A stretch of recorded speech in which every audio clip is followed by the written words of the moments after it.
कि कॉग्निजेंस के लिए मैजिस्ट्रेट फर्स्ट क्लास और सेकंड क्लास दोनों कॉम्पिटेंट हैं। सेकंड क्लास मजिस्ट्रेट तब कॉम्पिटेंट होंगे जबकि उनको चीफ जुडिशियल मजिस्ट्रेट से अथॉरिटी मिल जाएगी, या मजिस्ट्रेट को, सेकंड क्लास मजिस्ट्रेट को सीजीएम साहब जब एम्पावर कर देंगे तब वो कॉग्निजेंस ले सकते हैं, अदरवाइज वो कॉग्निजेंस नहीं ले सकते। यहाँ तक तो सब कुछ ठीक ठाक था।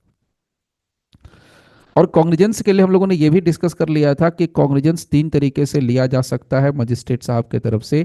एक सबसे पहला पार्ट जो आता है उसमें हम लोग कहते हैं कंप्लेंट के जरिए, यानी सबसे पहले नंबर पर कंप्लेंट को ही रखा गया है।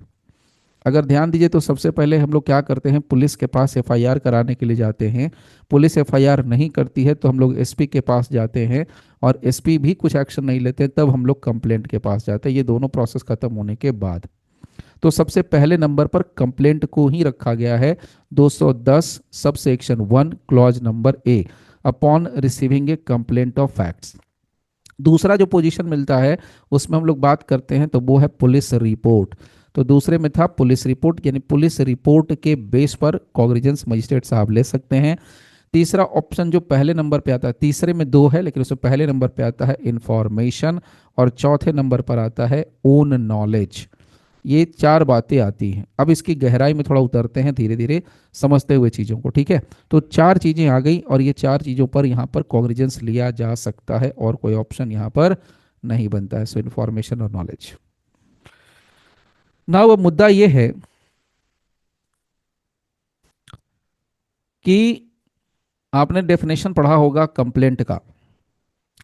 कंप्लेंट का जब हम डेफिनेशन पढ़ते हैं तो कंप्लेंट के डेफिनेशन में बहुत क्लियरली एक बात इन्होंने मेंशन कर रखी है, वो भी एक्सप्लेनेशन पार्ट पे, कि report made by a police officer in a case which discloses after investigation the commission of a non cognizable offence. So अगर कोई पुलिस वाला किसी मामले का तहकीकात करता है, इन्वेस्टिगेशन करता है, इन्वेस्टिगेशन वो ये सोच के कर रहा है पुलिस वाला कि उसके हाथ में जो केस है वो कॉग्निजेबल है, क्योंकि पुलिस वाला सब सिर्फ और सिर्फ किस मामले में इन्वेस्टिगेशन कर सकता है, कॉग्निजेबल में। सो कॉग्निजेबल ऑफेंस या कॉग्निजेबल केस का मामला समझ करके कोई पुलिस वाला यानी आईओ जो है इन्वेस्टिगेशन स्टार्ट करता है। लेकिन जब इन्वेस्टिगेशन कंप्लीट हो जाता है, जब इन्वेस्टिगेशन कंक्लूड हो जाता है, तब उसका ये अपना व्यू है कि ये जो मैटर कॉग्निजेबल ऑफेंस दिख रहा था वो अब नॉन कॉग्निजेबल उसको दिखता हुआ प्रतीत होता है। वो नॉन कॉग्निजेबल मैटर को बताता है। सी कहाँ गया, ये नॉन कॉग्निजेबल मैटर को बताता है। सी After investigation, the commission of a non-cognizable offense shall be deemed to be a complaint. तो यहाँ पर क्या लिखते हैं, After investigation, the commission of a non-cognizable offense shall be deemed to be a complaint. So report बनाई, report में अब police वाले का आफ्टर इन्वेस्टिगेशन ये कहना है कि जो कॉग्निजेबल ऑफेंस बता करके हमसे इन्वेस्टिगेशन कराया वो बेसिकली वास्तव में कॉग्निजेबल ऑफेंस तो था ही नहीं, वो तो नॉन कॉग्निजेबल ऑफेंस था। अब नॉन कॉग्निजेबल ऑफेंस था, ये बात कौन बता रहा है, ये बात आईओ बता रहा है। ये बात कौन बता रहा है, आईओ।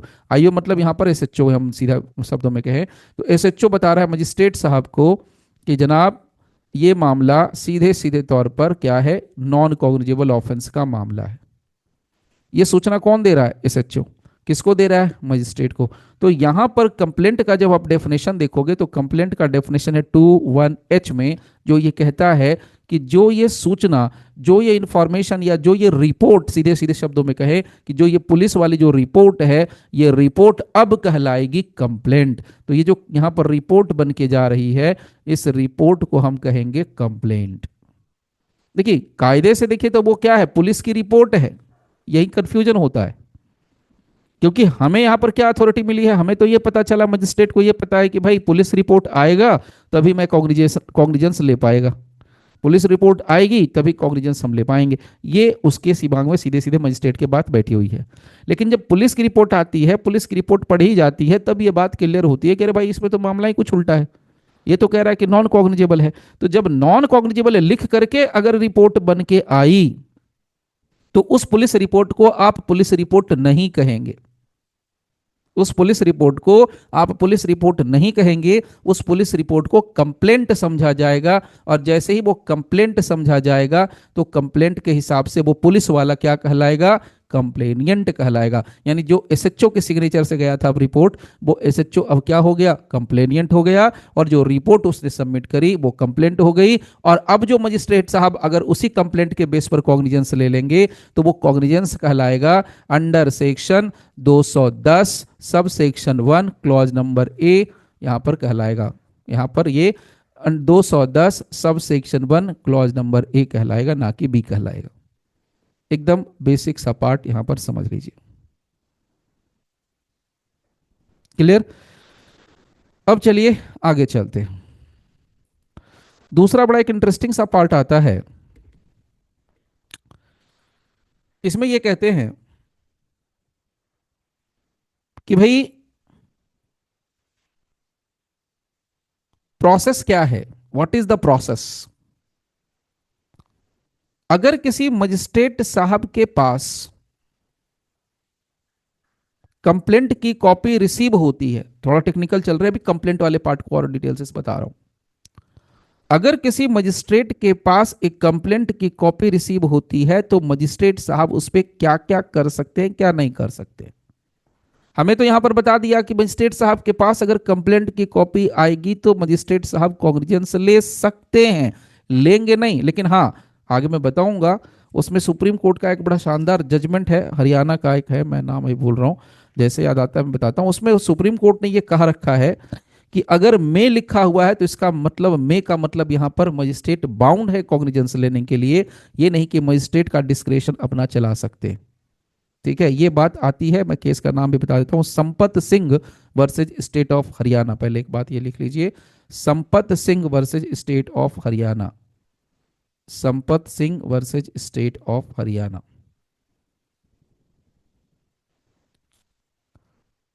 ये केस है 1993 का, रिपोर्टेड है, सुप्रीम कोर्ट का डिसाइडेड है।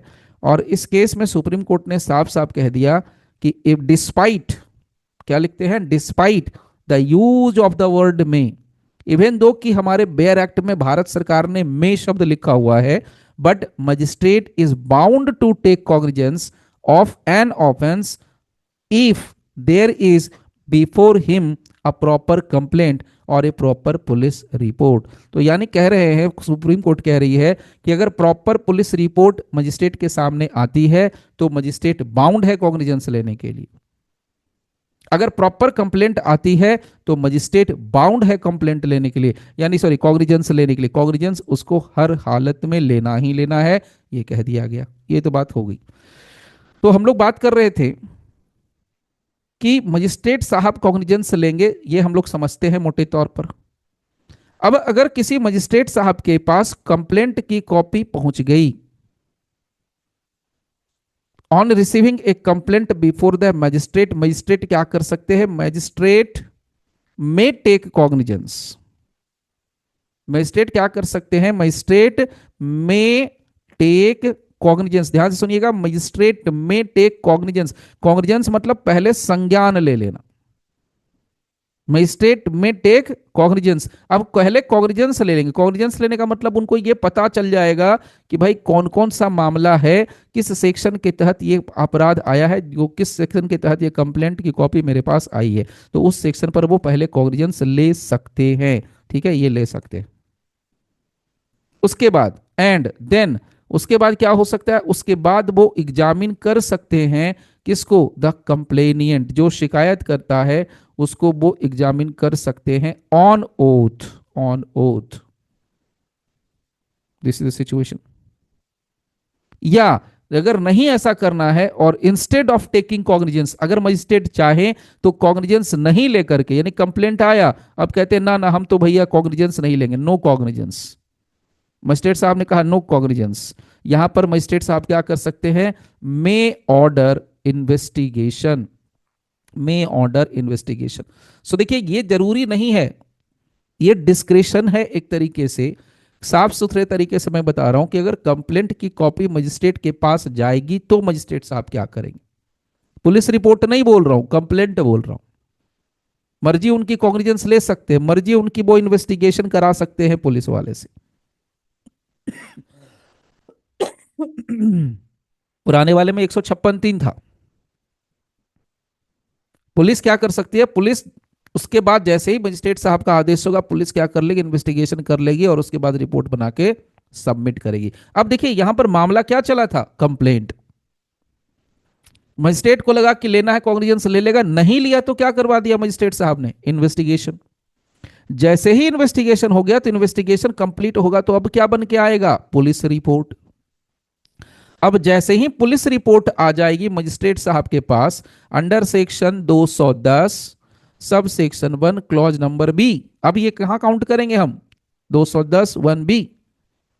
इसके बाद मजिस्ट्रेट साहब को अगर सब कुछ सही सही लगता है तो मजिस्ट्रेट साहब क्या कर सकते हैं, इशू जारी कर सकते हैं, प्रोसेस कर सकते हैं, इशू प्रोसेस। इशू प्रोसेस करने का मतलब है जिसको समन भेजना है, समन्स का मैटर है तो समन्स केस में समन भेजेंगे, वारंट केस है तो वारंट, ऑब्वियसली वारंट ही भेजा जाता है। वारंट में दो तरह का वारंट होता है, सबको पता है, एक बेलेबल होता है, एक नॉन बेलेबल होता है। दोनों काम कर सकते हैं। एक बात और साथ के साथ ध्यान से सुनिए, मजिस्ट्रेट साहब के पास कंप्लेंट की कॉपी अगर आ जाती है तो ये दो प्रोसेस हो सकता है। अब अगर पुलिस रिपोर्ट आ गई, मजिस्ट्रेट साहब को लगता है कि सब पुलिस वाले ने बहुत बढ़िया साफ सुथरा एकदम क्लियर कट इन्वेस्टिगेशन किया, एकदम गंगा जल की तरह पवित्र इन्वेस्टिगेशन किया है, तो भाई मजिस्ट्रेट साहब तो उसके बेस पर इशू वारंट इशू कर सकते हैं, प्रोसेस।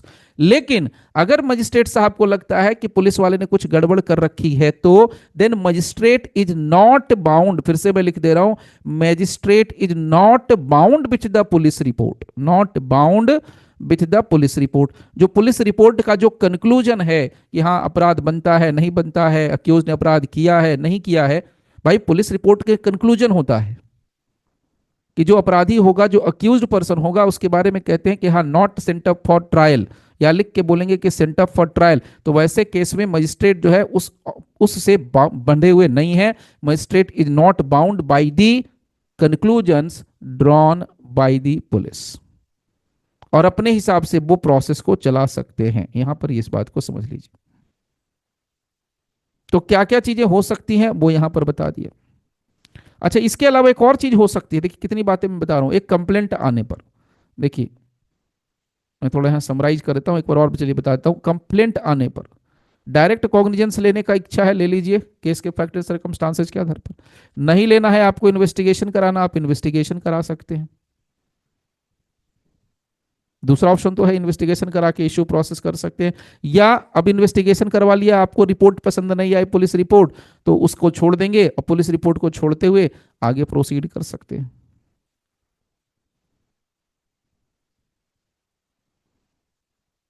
अब एक बहुत बढ़िया सवाल निकलता है, बहुत इंटरेस्टिंग क्वेश्चन आता है। अगर मजिस्ट्रेट साहब को लगता है कि पुलिस ने जो रिपोर्ट सबमिट की है, पुलिस की रिपोर्ट, वो गड़बड़ है, सही नहीं है, whether the magistrate has an authority to pass an order against the police officer to make further investigation or री इन्वेस्टिगेशन। सवाल यह उठता है कि क्या अगर एक बार पुलिस रिपोर्ट आ गई, मजिस्ट्रेट साहब is not satisfied with that police report, अगर वो नहीं है, मजिस्ट्रेट साहब नहीं है ऐसे रेडी, तो क्या मजिस्ट्रेट जो है पुलिस को दोबारा से कह सकते हैं कि भाई जाओ फिर से तुम लेके आओ मैटर को, बना के लाओ, दोबारा से इन्वेस्टिगेशन करके लाओ? The answer is no. Magistrate साहब के पास ये अथॉरिटी नहीं होती है। जब एक बार इन्वेस्टिगेशन की रिपोर्ट सबमिट हो गई तब। आगे बढ़िए, यहां तक कंप्लेंट वाली बात बताई, अब थोड़ा और आगे चलते हैं। इसके अलावा मजिस्ट्रेट के पास क्या अथॉरिटी हो सकती है? जब मजिस्ट्रेट साहब ने पुलिस की रिपोर्ट को एक सिरे से खारिज कर दिया, यहां पर पुलिस रिपोर्ट आई, खारिज कर दिया, प्रोसीड करेंगे, तो जब प्रोसीड करने की बारी आएगी तो मजिस्ट्रेट साहब रिजेक्ट करते हुए पुलिस रिपोर्ट को इंक्वायरी कर सकते हैं, इंक्वायरी कर सकते हैं। जो पुराना वाला जो सेक्शन था अंडर सेक्शन 202, 202 कौन सा बन जाएगा सेक्शन, एक सेकंड, क्योंकि मैं निकालता हूं पहले वो भी।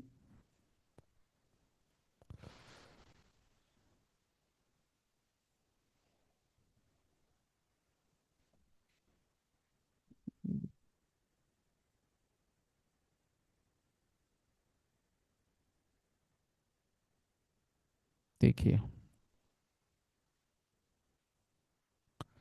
ये था हमारा पुराना वाला, ये राइट साइड में पुराना वाला, ये नया वाला 202 था, 202 वाला 225। तो मैं आपसे ये कह रहा था कि अगर मजिस्ट्रेट साहब ने इन्वेस्टिगेशन का आदेश दिया, रिपोर्ट आई, रिपोर्ट उनको पसंद नहीं आई, रिपोर्ट ओके नहीं है, तो प्रोसीड कर सकते हैं इंक्वायरी में, और इंक्वायरी जो अंडर 202 होती है वही 225 हो जाएगी बीएनएसएस के तहत। एक ऑप्शन ये है। दूसरा, कि वो खुद, अब मजिस्ट्रेट साहब ओरिजिनल कंप्लेंट के बेस पर कॉग्निजेंस ले सकते हैं। देखिए कितने ऑप्शंस आ गए। सो ओरिजिनल जो कंप्लेंट था उसके बेस पर इन्हें 210 सब सेक्शन 1 क्लॉज ए के आधार पर वो क्या कर सकते हैं, वो सीधे सीधे कॉग्निजेंस ले सकते हैं। So he can take cognizance under section 210 sub section 1 clause A if he disagree with the police report. So disagree होने पर क्या क्या चीजें हो सकती हैं वो मैंने आपको बता दिया। तो देखिए कितने एक मुकदमे का क्या भाग्य होता है और कहां कहां जा सकता है, उसकी डेस्टिनी क्या क्या करा सकती है वो समझ लीजिए फाइनल। मान लीजिए कि एक बंदा कंप्लेंट फाइल करता है, कंप्लेंट फाइल जैसे ही करेगा उसके पास क्या क्या ऑप्शंस आ सकते हैं वो देखिए। मजिस्ट्रेट साहब के पास कंप्लेंट गया तो बहुत बढ़िया, बेचारे की किस्मत रही तो हो सकता है कि मजिस्ट्रेट साहब डायरेक्ट कॉग्निजेंस ले लें बिना कुछ। अब तो सोलेम अफर्मेशन जो होता है, पार्टी को बुलाना, उसका बयान रिकॉर्ड करना, वो सारी चीज़ें, before charge evidence, after charge evidence, वो सारा प्रोसेस, एक तो वो। दूसरा, यहाँ पर है कॉग्निजेंस नहीं लिया तो यहाँ पर पुलिस को बोल सकते हैं कि जाओ भैया इन्वेस्टिगेशन करके बताओ। अब पुलिस ने इन्वेस्टिगेशन तो कर दिया लेकिन उसकी रिपोर्ट जो आती है उस रिपोर्ट से ही वाज नॉट सेटिस्फाइड। अगर रिपोर्ट सेटिस्फैक्ट्री नहीं है तो वो यहाँ पर खुद से इंक्वायरी करने के लिए जा सकते हैं, यानी इंक्वायरी की बात हो सकती है अंडर सेक्शन 225 बीएनएसएस। या वो अगर चाहे तो ये ओरिजिनल जो कंप्लेंट है इसी कंप्लेंट को पकड़ करके सीधे 210 सब सेक्शन 1 और क्लॉज ए के तहत क्या कर सकते हैं, कॉग्निजेंस ले सकते हैं। इतना सारा काम हो सकता है। क्लियर? इस बात को समझ लीजिएगा अच्छे से। एक बात तो मैंने ऑलरेडी आपको बता दी, तो कंप्लेंट में इतना पार्ट था जो मैंने आपको यहां पर शेयर कर दिया। पुलिस रिपोर्ट वाली बात भी आपको मैंने साथ के साथ यहां पर बता ही दी है कि पुलिस रिपोर्ट में क्या क्या चीजें हो सकती हैं, क्या नहीं हो सकती है, ये भी मैंने आपको बता दिया है साथ के साथ मिला करके। नाउ अब एक बात और समझते हैं। कॉग्निजेंस अगर मजिस्ट्रेट साहब ले लें और मजिस्ट्रेट साहब is not empowered to take cognizance, तो उस कंडीशन में क्या हो सकता है? यदि मजिस्ट्रेट को पावर नहीं है, एम्पावर्ड नहीं है, उस केस में कॉग्निजेंस अगर मजिस्ट्रेट ने ले लिया तो क्या होगा? एनी आइडिया बता सकते हैं क्या हो सकता है? कुछ होगा कि नहीं होगा बताइए। Anything is possible.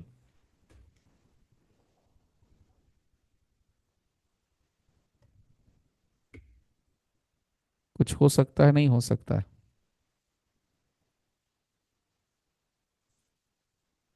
No idea. चलिए मैं आराम से। If a magistrate takes cognizance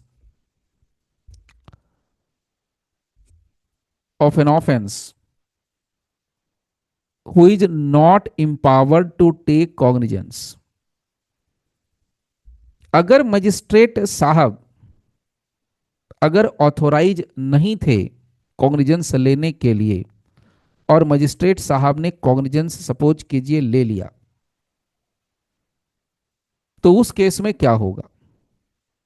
उसमें दो बातें हैं, ध्यान से समझिएगा, उसके बाद आगे बढ़ेंगे हम लोग। इसमें हमारे पास पुराना जो कानून है वो है हमारा 460, और इसमें है जो 461 461, इन दोनों को देखते हैं। जो अब नए कानून में 506 और 507 है, मैं आपको दिखाता हूँ 506 507। समझना है कि क्या है, तो सब वहीं पर आंसर है। अगर मैं आंसर दे दूं तो सीधे सीधे आंसर भी आ सकता है, लेकिन वहां से आपको थोड़ा और क्लियर हो जाएगा, तो और अच्छे से आप चीज़ों को समझ सकेंगे। देखिए, और इससे आप ये भी समझिए कि कहाँ से आंसर आ रहा है। देखिए साफ साफ लिखा है यहाँ पर, अगर आप ध्यान से देख पा रहे हैं तो, irregularities which do not vitiate proceedings. Clear? यानी कि इफ, यदि कोई मजिस्ट्रेट एम्पावर्ड नहीं है by law to do any of the following things, namely, इसमें देखिए ई नंबर। सो यदि मजिस्ट्रेट साहब ऑथोराइज्ड नहीं थे, एम्पावर्ड नहीं थे कॉग्निजेंस लेने के लिए, उस कंडीशन में कुछ भी नहीं हो सकता है, कुछ नहीं बिगड़ेगा। देखिए प्रैक्टिकल में सोचिए तो पार्टी तो बहुत कुछ सोचेगा, यार जज साहब को पावर नहीं था, आप ले लिया। अब वो सुप्रीम कोर्ट हाई कोर्ट का कहना है, यार कॉग्निजेंस लेना कौन सी बड़ी बात है। लेकिन अगर एक्यूज्ड के साइड से सोचिए तो बहुत बड़ी बात है। वो कहते हैं कि कॉग्निजेंस में तो लिखते हैं ना जज साहब कि हम फलाने फलाने सेक्शन के अंदर हमने कॉग्निजेंस लिया, इस पर्टिकुलर सेक्शन के अंदर कॉग्निजेंस लिया। अब मजिस्ट्रेट साहब को कायदे से पावर नहीं है, और मजिस्ट्रेट साहब ने मान लीजिए किसी बड़े सेक्शन के लिए जिसमें ज्यादा पनिशमेंट हो सकता है उसके लिए कॉग्निजेंस ले लिया हो, तब क्या होगा। ये पार्टी कहती है, लेकिन कोर्ट का कहना नहीं, उससे कोई फर्क नहीं पड़ता, क्योंकि कोर्ट कहती है कि भाई उससे क्या फर्क पड़ता है। कोर्ट का कहना है कि भाई चार्ज फ्रेम होता है, चार्ज में अगर बातें साबित हो जाएंगी तो, अगर पार्टी के हिसाब से सोचे तो चार्ज जितना बड़ा सेक्शन लगेगा उतना चार्ज को, मतलब उस अपराध को साबित या ना साबित करना, यानी कि उसको प्रूव या डिस्प्रूव करना बहुत ही मुश्किल काम हो जाता है। मान लीजिए कोई अपराध मान लीजिए किया ही नहीं अक्यूज ने, और उसके लिए उस सेक्शन का संज्ञान ले लिया या उस पर चार्ज फ्रेम कर दिया, उसके लिए बड़ा मुश्किल हो सकता है कि वो साबित करने में दिक्कत हो, या साबित करना मुश्किल हो जाए, ना भी साबित कर पाए तो बिना मतलब जा सकता है अंदर। उसके साथ बायसनेस हो सकता है, प्रिजुडिस हो सकता है। लेकिन यहां पर जो लॉ है, स्टैब्लिश्ड प्रोसीजर ऑफ लॉ कहता है, यहां पर बहुत क्लियर कहता है क्या, erroneously in good faith does think that thing his proceeding shall not be set aside merely on the ground of his not being so empowered। so यदि magistrate साहब ने अगर कॉग्निजेंस ले लिया, अब ये बहुत टेक्निकल है, इसको मजाक में मत लीजिएगा, आपको इसका मैं क्लियर बताता हूं कहां से क्यों टेक्निकल है। देखिए सेक्शन हमारे पास है 506 BNSS। 506 में अगर आप ध्यान से देखिएगा तो 506 में आपको मिलता है क्लॉज नंबर ई। तो चलिए यहां पर लिख लीजिए 506 क्लॉज नंबर ई। इसमें जिक्र किया गया है सेक्शन 210 क्लॉज नंबर 1 और section 210 sub section 1 clause number B. इसमें कहते हैं कि कुछ नहीं होगा, विटिएट नहीं करेगा प्रोसीडिंग, कोई फर्क नहीं पड़ेगा। सो सीधे शब्दों में समझिए, नो इफेक्ट। यानी मजिस्ट्रेट साहब को अथॉरिटी नहीं थी, मजिस्ट्रेट साहब ने कॉग्निजेंस ले लिया, गुड फेथ में ले लिया, तो यहां पर कुछ भी नहीं बिगड़ेगा। यानी कि इसको और इजी कर देता हूं, यदि किसी मजिस्ट्रेट को अथॉरिटी नहीं थी, इंपावर्ड नहीं थे वो कॉग्निजेंस लेने के लिए, किस मामले में, कंप्लेंट के बेस पर कॉग्निजेंस लेने के लिए इंपावर्ड नहीं थे, पुलिस रिपोर्ट के बेस पर वो कॉग्निजेंस लेने के लिए इंपावर्ड नहीं थे, और फिर भी मजिस्ट्रेट ने ले लिया, तो वैसी अथॉरिटी में अंडर सेक्शन 506 BNSS ये कहता है कुछ नहीं होने वाला है, नथिंग विल हैपन। लेकिन अगर आप इसी पार्ट को आप देखिएगा नीचे दूसरे सेक्शन में आकर के 506 के बाद 507 में जब आप आ जाएंगे तो यहां पर आप देखिए क्या लिखता है, इरेगुलरिटीज विच विटिएट प्रोसीडिंग्स, वैसे प्रोसीडिंग जो विटिएट कर जाते हैं। तो देखिए यहां पर साफ साफ लिखा हुआ है, takes cognizance of an offence under 1C210, यानी मतलब सीधा सीधा है कि यदि मजिस्ट्रेट साहब ने under section 210 sub section 1 clause number C के तहत कॉग्निजेंस ले लिया, जो कि मजिस्ट्रेट साहब इंपावर्ड नहीं थे, तो उस केस में वो पूरी की पूरी प्रोसीडिंग खत्म हो जाएगी, पूरा का पूरा प्रोसीडिंग उड़ा दिया जाएगा। ये सीधे सीधे शब्दों में समझिए क्या लिखते हैं, देखिए यहां पर his proceeding shall be void. तो ये क्या मतलब है, ये क्या मसला है, मसला ये है कि section 210 sub section 1 clause number C किसकी बात करता है, इंफॉर्मेशन की बात करता है। ये बात किसकी करता है, नॉलेज की बात करता है। सो यदि मजिस्ट्रेट साहब के पास कहीं से इंफॉर्मेशन मिली, यदि मजिस्ट्रेट साहब के पास कहीं से नॉलेज आया उनका खुद का, और उसके बेस पर उसके आधार पर मजिस्ट्रेट साहब इंपावर्ड नहीं थे फिर भी कॉग्निजेंस ले लेंगे, तो सेक्शन 507 के तहत सबसे सेक्शन 507 BNSS के तहत वो पूरा का पूरा प्रोसीडिंग वाइड हो जाएगा। लेकिन वही मजिस्ट्रेट अगर इंपावर्ड नहीं है, FIR पर उन्होंने कॉग्निजेंस ले लिया, सॉरी अपने कंप्लेंट के बेस पर कॉग्निजेंस ले लिया, पुलिस रिपोर्ट पर कॉग्निजेंस ले लिया, तो वैसे मामले में कुछ भी नहीं बिगड़ने वाला है। देखिए दो अलग अलग बातें निकल के आती हैं, ठीक है। तो ये ध्यान रखना है कब क्या बिगड़ेगा कब नहीं बिगड़ेगा। कब बिगड़ना है कब नहीं बिगड़ेगा। अगर खुद के नॉलेज पर है, खुद के इंफॉर्मेशन पर है, तो पक्का बिगड़ेगा, पक्का विटिएट करेगा, वॉइड हो जाएगा पूरा का पूरा प्रोसीडिंग। लेकिन अगर नहीं है तो वॉइड नहीं करेगा प्रोसीडिंग। ओके, देखिए अब इस पर एक केस है, सुप्रीम कोर्ट का डिसाइडेड केस है, पुरुषोत्तम जेठानंद वर्सेस स्टेट ऑफ 1954 का सुप्रीम कोर्ट का डिसाइडेड केस है, बड़ा पुराना केस है, बट इसकी वैल्यू है, अभी तक ये चल रहा है। आपको टेक्स्ट बुक में मिल जाएगा, जो अच्छी कमेंट्री बुक है उसमें भी आपको ये केस मिल जाएगा। इस केस में सुप्रीम कोर्ट ने क्या कहा उसको सिर्फ समझना है। सुप्रीम कोर्ट ने इस केस में कहा कि यदि कोई मजिस्ट्रेट कॉग्निजेंस लेता है किसी अपराध पर और प्रोसीड कर देता है ट्रायल को, दो he is not empowered in this that behalf, और उसमें किसी अक्यूज्ड का कन्विक्शन भी कर दे, बहुत बड़ी आगे बात चल गई, मजिस्ट्रेट साहब को पावर नहीं था, मजिस्ट्रेट साहब ने कॉग्निजेंस ले लिया, कॉग्निजेंस लेने के बाद ट्रायल भी चला दिए, ट्रायल चलाने के बाद अक्यूज्ड का कन्विक्शन भी कर दिया। सवाल ये उठता है कि क्या अक्यूज जो है इस डिफेक्ट के लिए कन्विक्शन को सेट असाइड करने का डिमांड कर सकता है? सुप्रीम कोर्ट ने कहा नहीं, नहीं कर सकता है। मतलब एक जज साहब को अथॉरिटी नहीं है, कॉग्निजेंस ले लिया, ट्रायल चला दिया, कन्विक्शन भी कर दिया, और जो अक्यूज्ड है वो कुछ नहीं कर सकता है। अक्यूज्ड को कन्विक्शन होने के बाद कुछ नहीं हो सकता, भैया हो गए तो हो गए। अक्यूज ने ग्राउंड लिया इरेगुलरिटी का, कोर्ट ने कहा ना, इससे कोई फर्क नहीं पड़ता। फर्क तब पड़ेगा, फर्क तब पड़ेगा यदि तुम ऑन रिकॉर्ड कोई ऐसी बात दिखा दो जिसमें कि मजिस्ट्रेट साहब के पास पावर नहीं था और गुड फेथ में काम नहीं किया। अब मजाक की बात है, गुड फेथ में काम नहीं किया मतलब आप मजिस्ट्रेट हैं, आपको पता नहीं चल रहा है, यू हैव नो आइडिया कि आपको कॉग्निजेंस लेने का अथॉरिटी नहीं है, आपको ट्रायल चलाने का अथॉरिटी नहीं है, आपको कॉग्निजेंस लेने की अथॉरिटी नहीं है, फिर भी आप लिए जा रहे हो। यहां पर सुप्रीम कोर्ट ने कहा कि आप यानी अक्यूज्ड को ऑन रिकॉर्ड ये दिखाना चाहिए कि magistrate had assume the power not erroneously and in good faith. अगर गुड फेथ में लिया तब तो कोई दिक्कत नहीं है, लेकिन गुड फेथ में नहीं लिया तब दिक्कत है। ये वाला पार्ट यहां पर इन्होंने डाल के छोड़ दिया। अब ये साबित करना कितना मुश्किल काम हो जाएगा। तो बंदे का तो कन्विक्शन हो गया और बंदा कन्विक्शन में आ गया, यानी कि उसका तो कुछ हो नहीं सकता बेचारे का, वो तो गया काम से। This is the situation. चलिए आगे चलते हैं। तो ये वाला पार्ट भी मैंने आपका कवर कर दिया 210 के अंदर, यहां तक जो पार्ट था वो। अब बात करते हैं हम लोग ट्रांसफर की। ये ट्रांसफर का किस्सा क्या है सेक्शन 211 में? ट्रांसफर का किस्सा कहता है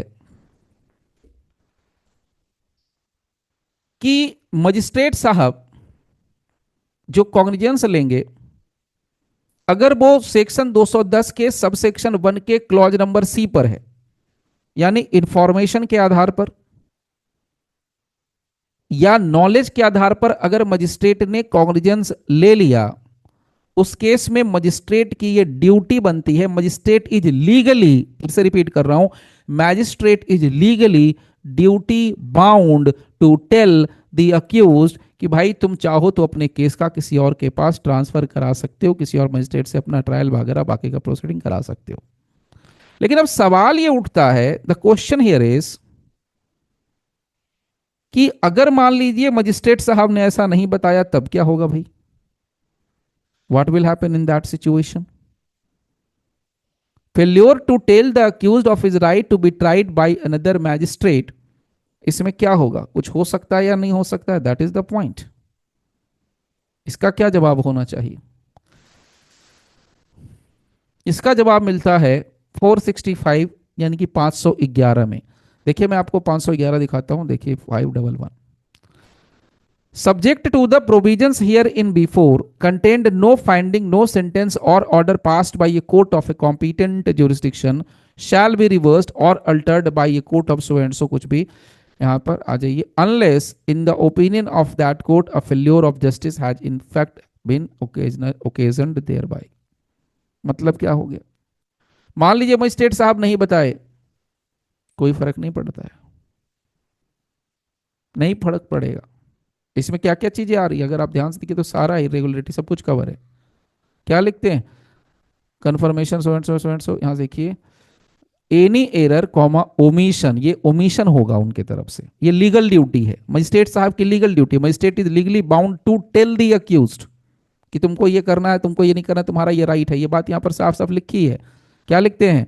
the accused shall before any evidence is taken be informed that he is entitled to have the case inquired into or tried by another magistrate, and if the accused or any of the accused, if there be more objects to a further proceedings before the magistrate taking the cognizance, the case shall be transferred। तो यहां पर क्या लिखते हैं? accused shall, और यहां क्या लिखते हैं? when a magistrate takes so and so, the accused shall before so and so be informed, so accused shall be inform. So accused को हर हालत में बताना है तो बताना, that is duty of the magistrate. और मजिस्ट्रेट ने अपनी लीगल ड्यूटी नहीं की, इसका मतलब ओमिशन कर दिया।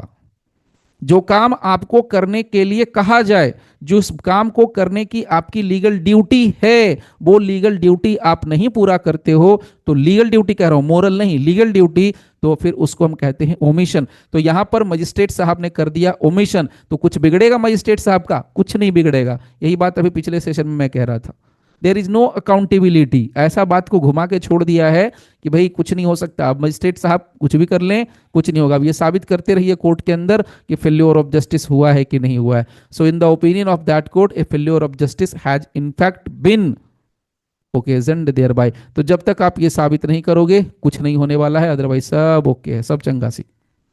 क्लियर? तो ये बात भी आपको मैंने बता दिया। चलिए आगे बढ़ते हैं और देखिए, अब आइए नेक्स्ट 212। इसमें क्या कहते हैं? Making over of cases to magistrate. इसमें कुछ नहीं करना है। इसमें कहानी यह है कि सीजीएम साहब के पास पावर है, देखिए ध्यान से, सीजीएम साहब के पास पावर है कि वो ऐसा कर सकते हैं कॉग्निजेंस लेने के बाद कि वो अपने उस कॉग्निजेंस लिए हुए केस को मेक ओवर कर सकते हैं। मेक ओवर करना मतलब दूसरे को सौंप देना, the case for inquiry or trial to any competent magistrate subordinate to him. तो सीजीएम साहब अपने से नीचे का जो मजिस्ट्रेट है उसको ये केस सौंप सकते हैं, मेक ओवर कर सकते हैं, आफ्टर टेकिंग कॉग्निजेंस, कॉग्निजेंस लेने के बाद।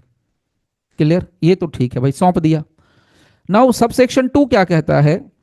Any magistrate of the first class empowered in this behalf by the CJM may, after taking cognizance of an offense, may make over the case for inquiry। अब यहां पर कहते हैं, यहां पर बात ये हो गई, इसको ऐसे समझिए, सीजीएम साहब के पास पावर है, सीजीएम साहब ने कॉग्निजेंस ले लिया, कॉग्निजेंस लेने के बाद अब ये कहते हैं कि भाई चलो मैं मेक ओवर कर देता हूं किसी दूसरे मजिस्ट्रेट को जाके।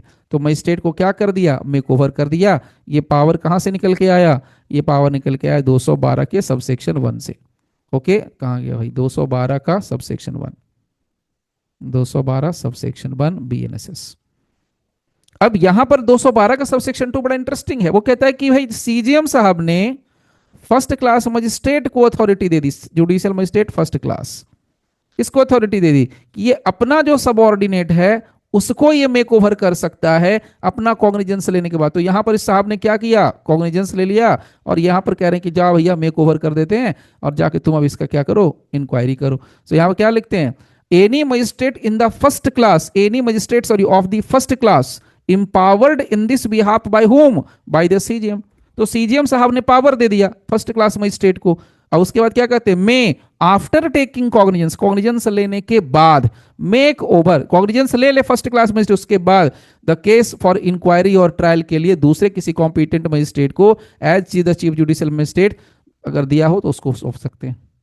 अब सवाल मेरा बड़ा सीधा आता है यहां पर कि भाई मजिस्ट्रेट साहब यहां पर सौंप तो रहे हैं, दिस इज ओके, सौंप तो रहे हैं, लेकिन अगर मान लीजिए कल को मजिस्ट्रेट साहब को लगता है नहीं नहीं कुछ गड़बड़ है, मेरे को वो केस वापस चाहिए, तो क्या करेंगे? मजिस्ट्रेट साहब के पास वो केस वापस लेने का अधिकार है? Is there any authority to recall a case? Recall करने का अथॉरिटी है उनके पास या नहीं है? मुद्दा ये है, क्या वो रिकॉल कर सकते हैं केस को? नहीं कर सकते हैं। देखिए यहां पर सेक्शन है 410, ये सब याद रखिएगा, सब इसी में आप साथ में रीड विथ कर लीजिए। सेक्शन है सीआरपीसी का 410, नया वाला है 450। चलिए मैं आपको 450 निकाल के दिखाता हूँ। ये रहा हमारा 450, 450, 450, 450, 450, 450, this is 450। Any chief judicial magistrate may withdraw any case from or recall any case which he has made over to any magistrate subordinate to him, and may inquire into or try such case himself or refer it for inquiry or trial to any other such magistrate competent to inquire into or try the same। सो यहां पर section 450 का सब section 1 और देखिए अब जरा 450 का sub section 2, any judicial magistrate may recall any case made over by him. यहां देखिए क्या लिखा है, 212। मिल गया जवाब। तो हम क्या कर रहे थे, हम तो 212 ही पढ़ रहे हैं ना। तो यहां पर आपने क्या करना है, सेक्शन 450 सब सेक्शन 2 इसके साथ क्या कर देना है, रीड विथ करना है। कैसे करना है, रीड विथ इसको करना है, रीड विथ 212 का 212 के साथ 450 के सब सेक्शन 2 को रीड विथ करना है। यानी अगर एक मजिस्ट्रेट दूसरे मजिस्ट्रेट को सौंपता, वो सीजीएम नहीं है, सीजीएम से नीचे का है, तो क्या वो केस वापस ले सकता है? ऑफ कोर्स ले सकता है। As per section 450 sub section 2 के तहत ले सकता है। सीजीएम है जो 450 के सब सेक्शन 1 के तहत ले सकता है। अब आते हैं इसके नेक्स्ट पार्ट पर। ये बड़ा इंटरेस्टिंग पार्ट आया, यहां तक भी मामला खत्म। अब आइए सेशन कोर्ट के कॉग्निजेंस के पावर की बात करते हैं। ये तो सबको पता है आप लोगों को, चलिए फिर भी मैं इसको डील कर देता हूं डिटेल से। यहां पर कहते हैं कि जो कोर्ट ऑफ सेशन है, क्या उसको कॉग्निजेंस लेने का पावर है? तो सेक्शन 213 के बीएनएसएस में ये कहते हैं, बीएनएसएस के 213 में कोर्ट ऑफ सेशन जो है कॉग्निजेंस ले सकता है। इस बात को समझिए सीधे शब्दों में कि वो कॉग्निजेंस ले सकता है। इसके लिए उन्होंने लिखा है except as otherwise expressly provided by this Sanhita और by any other law for the time being in force. क्या लिखते हैं, दो कंडीशन बता रहे हैं।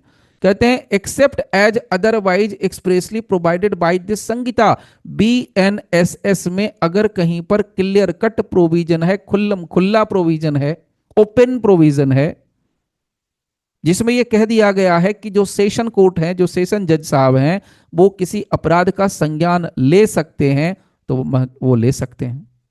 या किसी दूसरे तीसरे चौथे कानून में अगर कहीं लिख दिया गया है, तो वहां पर भी वो जो सेशन जज साहब हैं, वो सीधे तौर पर कॉग्निजेंस ले सकते हैं किसी अपराध का। बाकी किसी भी सिचुएशन में कोर्ट ऑफ सेशन जो है कॉग्निजेंस नहीं ले सकता है ओरिजिनल जुरिस्डिक्शन के तहत, अनलेस कि उसके पास केस कमिट हो करके ना आया हो। यानी कमिटमेंट होना चाहिए केस का, उसके बाद ही सेशन कोर्ट कॉग्निजेंस ले सकता है। यानी सेशन कोर्ट कॉग्निजेंस नहीं, लेकिन हां अब यहां पर कहां ले सकता है, तो जहां पर डिफामेशन का मामला होगा, राष्ट्रपति जी का, वाइस प्रेसिडेंट साहब का, वैसे मामलों में बकायदा ले सकते हैं हमारे so called court of session जज साहब, सेशन जज साहब ले सकते हैं डायरेक्ट। दूसरा, जैसे एग्जांपल के तौर पे कहता है any other law, any other law का सिंपल एग्जांपल देता हूं आपको। एससी एसटी एक्ट है, अनुसूचित जाति जनजाति, एससी एसटी एक्ट। सो एससी एसटी एक्ट के तहत भी कोर्ट ऑफ सेशन को अधिकार है कि वो सीधे सीधे तौर पर कॉग्निजेंस ले सकता है। Clear now? तो याद समझ लीजिए बात को, कहां कहां। अब सवाल है आपसे, अगर इंटरव्यू में पूछ दे कि क्या कोर्ट ऑफ सेशन कॉग्निजेंस ले सकता है ओरिजिनल ज्यूरिस्डिक्शन की तरह, ओरिजिनल ज्यूरिस्डिक्शन कोर्ट की तरह, आंसर है हां ले सकता है। लेकिन कब ले सकता है, तो आपको साथ में तुरंत बताना पड़ेगा, यस ले सकता है, लेकिन कब? यदि बीएनएसएस में कहीं प्रोविजन है तो प्रोविजन भी आपको बता दिया, या किसी दूसरे कानून में, तो एग्जांपल के तौर पर एससी एसटी एक्ट है। इसमें एक बड़ा बढ़िया केस है, केस है 2012 का, डिसाइडेड केस है सुप्रीम कोर्ट का, Ratiram versus state of MP. बहुत फेमस लैंडमार्क जजमेंट है, RATTI Ratiram versus state of MP, 2012 का केस है। सिर्फ नोट कीजिए और ध्यान से सुनिएगा क्या मामला है। इस केस में सुप्रीम कोर्ट के सामने एक बड़ा इंटरेस्टिंग क्वेश्चन ये आता है, what is the validity of the trial by a session court under scheduled caste SC ST act. SC/ST act के तहत अगर जो सो कॉल्ड हमारे सेशन जज साहब ने ट्रायल किया, उस ट्रायल की वैलिडिटी क्या है? What is the validity? क्योंकि मुद्दा यह है ना कि जब SC/ST एक्ट के तहत कोई मामला आता है तो वहां पर कमिटमेंट वाला प्रोसेस नहीं होता है, वहां पर डायरेक्ट चलता है, कॉग्निजेंस लिया ट्रायल चालू। This is the situation. अब इसमें कहानी क्या हुई कि इसमें रतिराम के पहले एक दो केस और थे। एक केस आता है स्टेट ऑफ केरला वर्सेज मोली, ध्यान से सिर्फ सुनिएगा, कुछ करना नहीं है, सिर्फ सुनना है। रतिराम के पहले केस आता है 2012 के पहले। ये केस है 2004 का, जो कि केरला का है, और वो भी सुप्रीम कोर्ट ने डिसाइड करके दिया है, मोली वर्सेज स्टेट ऑफ केरला। इसके अलावा केरला का दूसरा केस है Vidyadharan versus state of Kerala. ये भी जो मामला है दोनों 2004 का डिसाइडेड है। तो दोनों केस जो डिसाइडेड था, इसके जजमेंट को उन्होंने सेट असाइड कर दिया। और एक केस आता है MP वर्सेज भूरा जी। इसके जजमेंट को वो कैच करते हैं, इसके जजमेंट को फॉलो करते हैं, कहते हैं कि इवन दो, ध्यान से सुनिएगा काम की बात भाई, हम क्या सवाल क्या है? सवाल है कि जो सेशन जज हैं, सेशन कोर्ट है, उसके सामने SC/ST एक्ट का अगर ट्रायल आता है, उसकी लीगल वैलिडिटी क्या है? क्योंकि कमिटमेंट तो होता नहीं है, तो जहां पर कमिटमेंट नहीं है वहां पर लीगल वैलिडिटी क्या होगी? Zero. This is the question before the supreme court. Supreme court ने मामला ट्विस्ट कर दिया भाई, उनके पास कुछ भी है, वो तो राजा आदमी है। वो दिन को अगर रात कहें, हमको भी रात कहना पड़ता है। आज से 20 साल 25 साल पहले, 15 साल पहले, 10 साल पहले कहते थे कि नहीं नहीं एडल्ट्री तो भाई अपराध है, रहेगा। तो हमने भी कहा सबको कि भैया एडल्ट्री अपराध है। अब कहते हैं नहीं, जोसेफ साइन के बाद नहीं नहीं एडल्ट्री तो अपराध नहीं है, तो हम भी कहते हैं भैया अपराध नहीं है। इसको क्या कहेंगे? तुम दिन को अगर रात कहो, हम रात कहेंगे, हो तुमको जो पसंद हम वही बात कहेंगे। तो अभी वो कह रहे हैं यहां पर,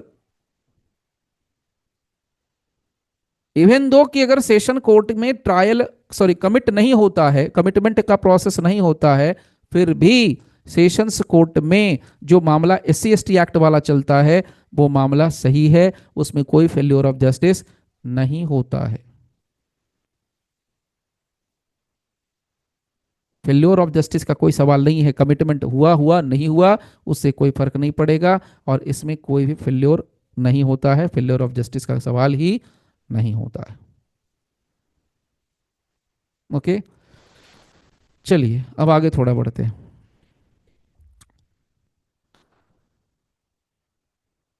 अब ये हो गया मामला हमारा, कहां पर आ गया? 213 फिनिश। अब आइए 214। इसमें कुछ नहीं है, इसको साइड कर सकते हैं। ऊपर में सेशन जज साहब थे, यहाँ पर एडिशनल सेशन जज साहब थे। तो ये बिजनेस पर्पस के लिए है कि कौन किसको केस दे सकता है, वो अपना यहाँ पर दे दिया।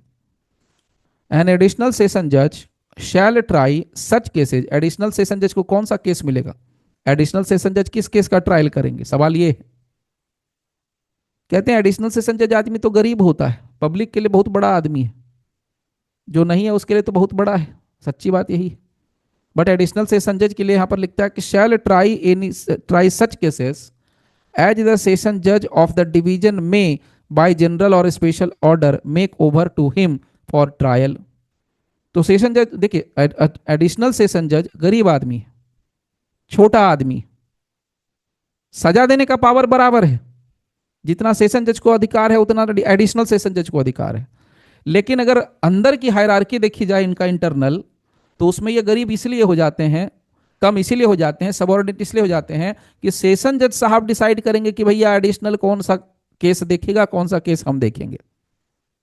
तो कहते हैं ना, जहां पर करप्शन का मामला होगा, मान लीजिए कोई ऐसा केस हो और कोई ऐसे साहब हो जो करप्शन करते हो, तो कहेंगे लाओ भैया मलाई वाला केस हम देखेंगे और बिना मलाई वाला केस तुम देखो।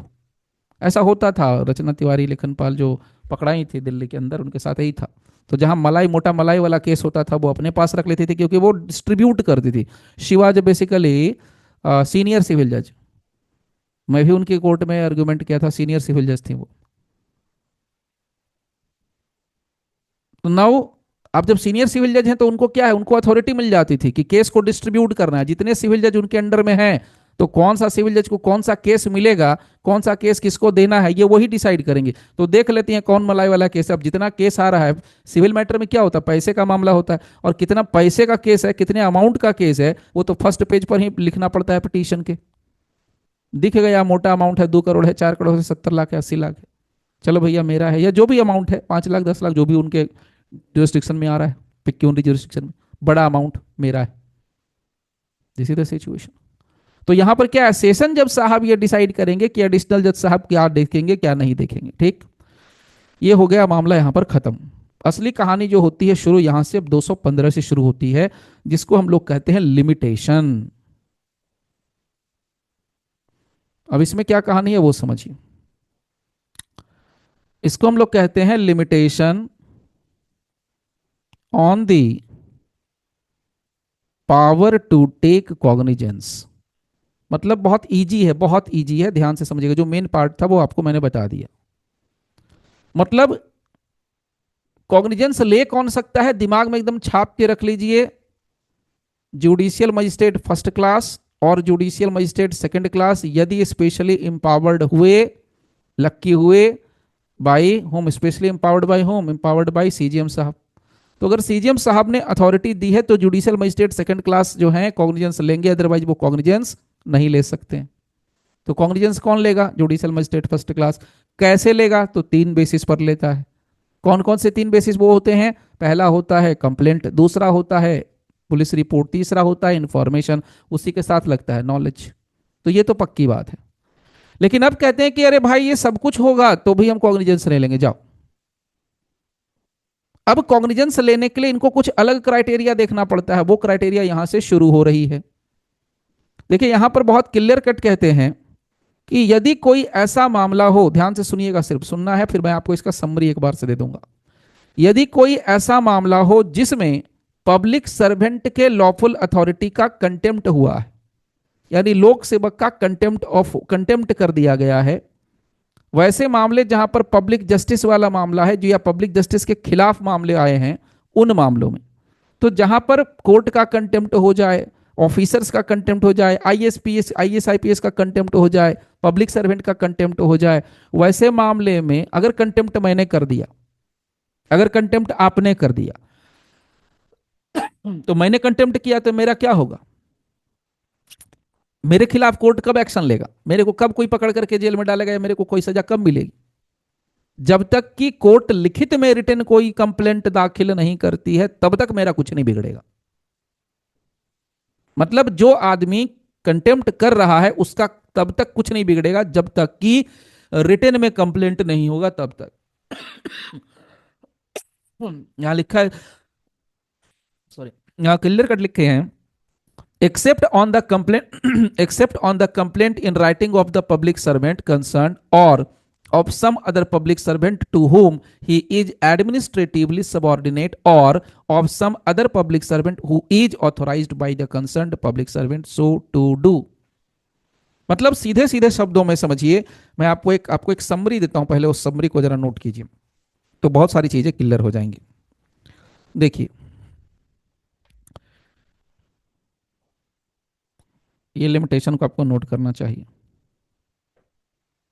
सबसे पहला मामला, अगर कोई ऐसा अपराध है जिसमें कंटेम्प्ट ऑफ लॉफुल अथॉरिटी का मामला है, कंटेम्प्ट ऑफ लॉफुल अथॉरिटी का मामला है, किसका, ऑफ पब्लिक सर्वेंट। ठीक, तो अगर ऐसे मामले जिसमें पब्लिक सर्वेंट के लॉफुल अथॉरिटी का कंटेम्प्ट हो गया है, तो ऐसे मामले में कोई भी कोर्ट तब तक संज्ञान नहीं लेगा जब तक कि उसके पास रिटन कंप्लेंट नहीं आता है, तब तक। सो रिटन कंप्लेंट होना चाहिए कोर्ट के पास, मजिस्ट्रेट के पास, तभी और केवल तभी क्या होगा, कॉग्निजेंस लेगा। और रिटन कंप्लेंट कौन देगा, जिसके साथ कंटेम्प्ट हुआ है, जिसकी कोर्ट में कंटेम्प्ट हुआ है वो देगा। उसी तरीके से दूसरा, यहां पर और मामला समझिए, offences against public justice. Public justice के मामले में, अब यहां पर देखिए सेक्शन सब लिखा हुआ है, तो इसलिए टेंशन नहीं लेना है, सब कुछ यहाँ पर है।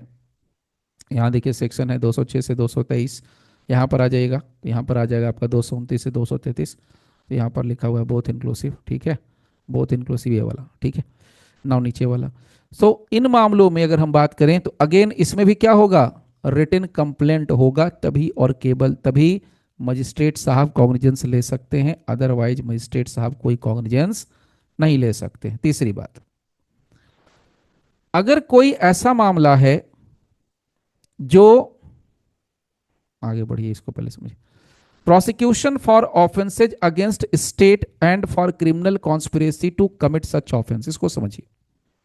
अगर कोई ऐसा अपराध है जो देश के अगेंस्ट हुआ, राज्य के अगेंस्ट हुआ, भारत के अगेंस्ट हुआ, जैसे कन्हैया कुमार के खिलाफ केस था सेडिशन वाला, तो अगर वैसे अपराध की हम बात करें जो राज्य के खिलाफ होता है और उसका या क्रिमिनल कॉन्स्पिरेसी हुआ, तो वैसे मामले में कोई भी कोर्ट तब तक संज्ञान नहीं ले सकता है जब तक कि क्या होगा, जब तक कि इसके लिए सरकार से कोई परमिशन नहीं मिल जाती हो, प्रायर सैंक्शन नहीं मिल जाता हो, तब तक। देखिए, no court shall take cognizance of any offence so and so so and so so and so, ये सारा लिख गया। कब, यहां देखिए, except with the previous sanction of the central government or the state government, तो जब तक राज्य सरकार या केंद्र सरकार से जब तक उसके लिए सैंक्शन, प्रीवियस सैंक्शन, पहले से अनुमति नहीं मिल जाएगी, तब तक किसी भी कोर्ट के बस की बात नहीं है कि कोई कोर्ट उस व्यक्ति के खिलाफ कोई कॉग्निजेंस ले सकता है।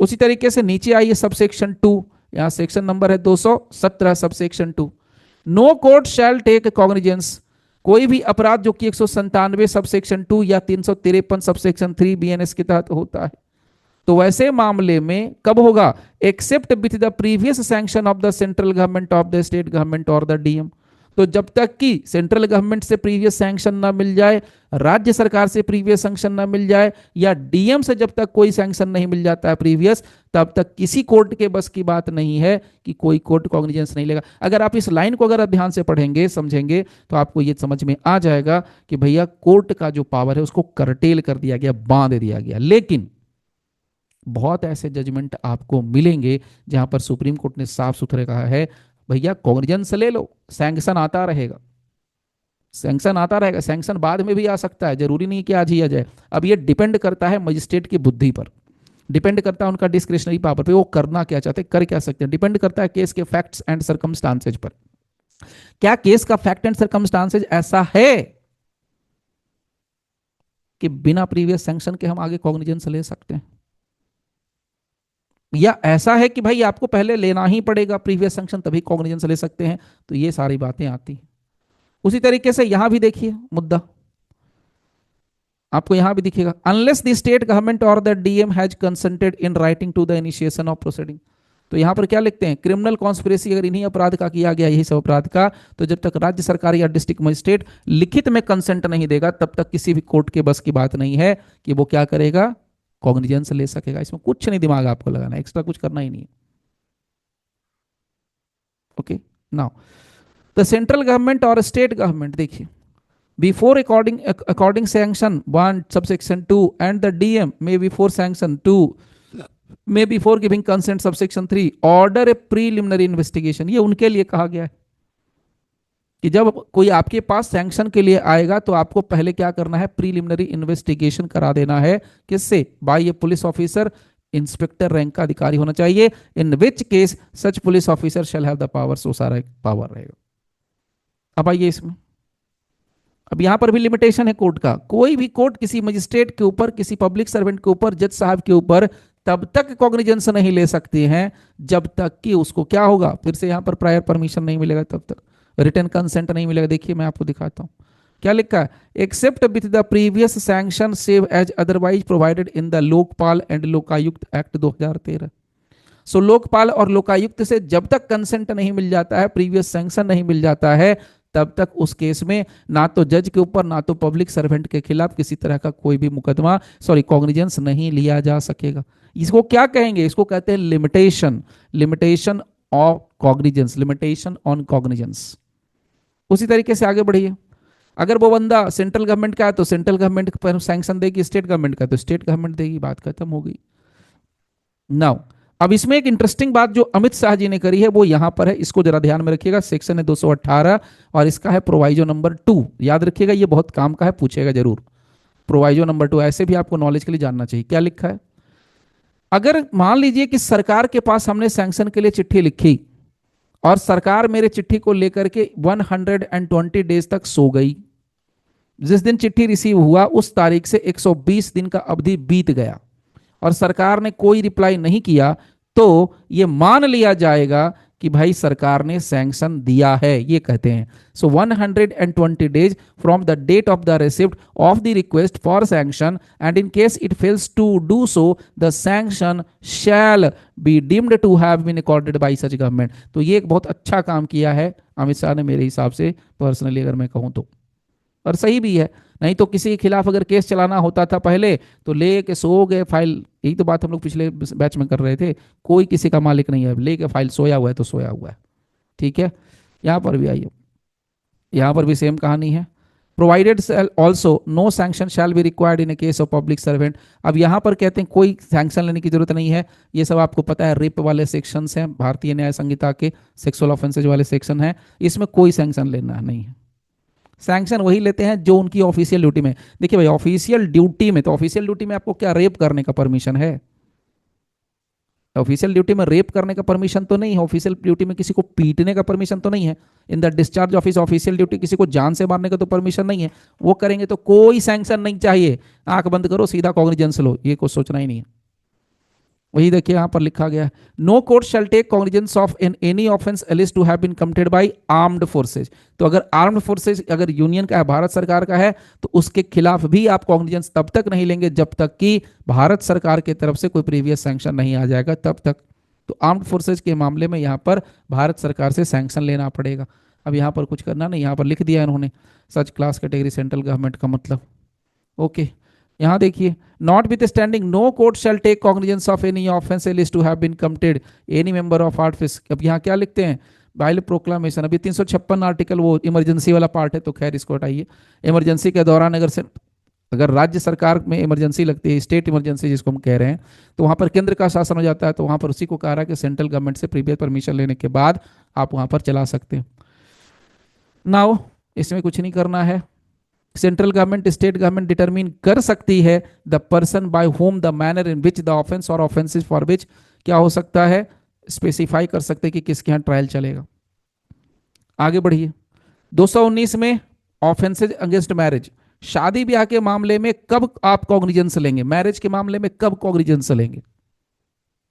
अभी एक कल हम लोग की एक मीटिंग थी सीनियर्स के साथ, बेसिकली उद्घाटन था कोचिंग सेंटर का, तो उसमें बता रहे थे कि वो 1979 से प्रैक्टिस में थे, इनरोल्ड हो गए। 1979 के ज़माने में कोई फैमिली कोर्ट नहीं हुआ करता था, कोई मैटर हस्बैंड वाइफ वाला आता ही नहीं था। और आज इतना मैटर है हस्बैंड वाइफ वाला, इतना है कि ओवरबर्डेंड है कोर्ट, परेशान परेशान है जज साहब, निपटाते निपटाते। तो एक जमाना था, तो जैसे जैसे बात सही है कि जैसे जैसे समय बढ़ेगा, एडवांस हम लोग होंगे, वैसे वैसे समस्याएं भी एडवांस होती रहेंगी। तो यहां पर उसका प्रोविजन दे दिया इन्होंने। यहां पर क्या बोलते हैं, अगर ऑफेंसेज अगेंस्ट मैरिज होगा, सीधा एक लाइन में आपको बता रहा हूं सीधा, आप तब तक संज्ञान लेने के लिए सक्षम नहीं है, मजिस्ट्रेट तब तक संज्ञान नहीं ले सकते हैं जब तक कि पीड़ित पक्षकार के द्वारा ही कंप्लेंट नहीं फाइल किया जाता है। तो यहां पर सीधा है, जब तक आप नहीं ले सकते हैं तब तक जब तक कि कंप्लेंट जो है विक्टिम या अग्रीव्ड पर्सन की तरफ से नहीं आता है तब तक। अग्रीव्ड पर्सन ने अगर आपको लिख करके दिया है, कंप्लेंट करके दिया है, तभी और केवल तभी आप लेंगे, अदरवाइज नो। देखिए आप शुरुआत की लाइन बता देता हूं बस, no court shall take cognizance of an offence so and so. चलिए अब यहाँ पर क्या है, चाइल्ड होगा तो उस केस में, उसके अलावा हस्बैंड है तो उस केस में, यहाँ पर वाइफ है तो उस केस में, तो यहाँ पर सब उसी के तरफ से आएगा, जो है वही उसको लिख करके देगा परमिशन, और कोई नहीं है, वही अथॉरिटी देगा। मतलब वो रिटर्न में कंप्लेंट लगाएगा, पीड़ित पक्ष लगाएगा, केवल तभी और तभी आप उसमें कॉग्निजेंस ले सकते हैं। उसके बाद आगे चलिए, नेक्स्ट आगे बढ़ते हैं, मामला लेते हैं, इसमें सब में वही कहानी है। देखिए, no court shall take cognizance on offence under section 64 BNS where such offence consist sexual intercourse by a man with his own wife, अगर 18 साल से नीचे की है तब। माइनर वाइफ के केस में यहाँ पर 1 साल का समय पीरियड है, अगर 1 साल के अंदर अंदर अगर वो लिखित में शिकायत करती है, कंप्लेंट फाइल करती है, तभी और केवल तभी आप कॉग्निजेंस ले सकते हैं, अदरवाइज आप कॉग्निजेंस नहीं ले सकते। ओके, चलिए आगे बढ़ते हैं। No court shall take cognizance of an offence punishable under section 85 except upon a police report of facts. तो यहाँ जब तक कि यहाँ पर क्या है, पुलिस रिपोर्ट नहीं आएगी तब तक आप कॉग्निजेंस नहीं ले सकते हैं, ये वाला मामला आता है। उसके अलावा कुछ नहीं है इसमें। Cognizance on offence, no court shall take cognizance of an offence punishable under section 67 BNS, जहां पर मैरिटल रिलेशन है, एक्सेप्ट छोड़ दी। तो यहां पर भी सब में आप देखिएगा तो जो क्या लिखा है, कब ले सकते हैं, तो यहां पर कहते हैं except upon a prima facie satisfaction of the facts which constitute complaint. तो कंप्लेंट होना चाहिए। उसी तरीके से अब यहां पर आइए डिफामेशन में। तो डिफामेशन में क्या होगा, जो पीड़ित पक्ष है, पीड़ित पक्ष के एप्लीकेशन डालने पर, कंप्लेंट डालने पर, except upon a complaint made by some person aggrieved. तो जो पीड़ित पक्ष है उसके द्वारा ही कंप्लेंट फाइल करने पर डिफामेशन का मामला भी इनिशिएट हो सकता है, आप कॉग्निजेंस ले सकते हैं, अदरवाइज कॉग्निजेंस आप नहीं ले सकते हैं। This is all about cognizance का लिमिटेशन। सो लिमिटेशन आपको 222 में है, 221 में है, 220 में है, ये सब जो है ना 217 से लेकर के आगे जो बढ़ा है मैटर 217 से 222 तक, इन सब में सिर्फ लिमिटेशन है। लिमिटेशन बस यही है कि जहां पर सैंक्शन लेना है वहां सैंक्शन लेना है, जहां पर लिखित में लाना है कंप्लेंट वहां पर लिखित में लाना है। तो वो कंडीशन है, जब तक वो कंडीशन आप पूरी नहीं करेंगे